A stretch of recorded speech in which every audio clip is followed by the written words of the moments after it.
This is Aaron Anderson of Rockview Realty, and I wanted to talk briefly about the Trust Advisory, CAR Form TA, the Trust Advisory, and whether or not the seller needs to provide a TDS, a Transfer Disclosure Statement, which is a CAR form, to the buyer, whether they need to complete the TDS and provide it to the buyer.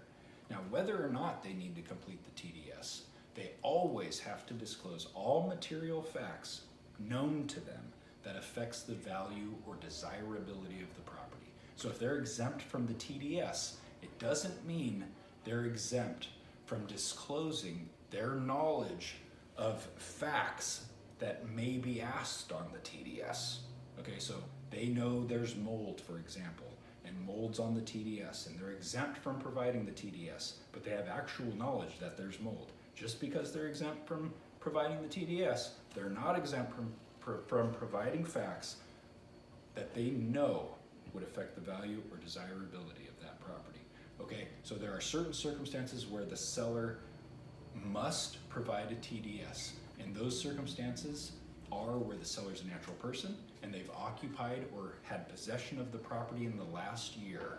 If they've occupied or had possession of the property in the last year, they have to complete a TDS and provide it to the buyer. Okay, or if they're a natural person and they have ever owned or currently own the property, then they have to provide that TDS to the buyer.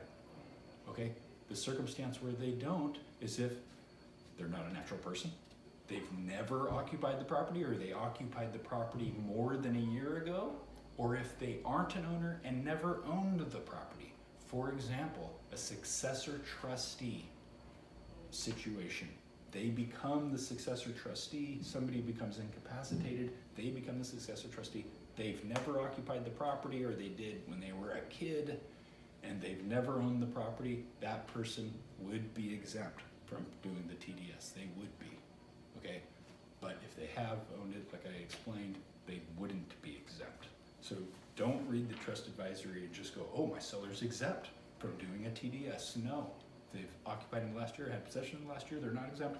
If they've ever owned or currently own, they're not exempt. Okay, thank you for watching. Bye-bye.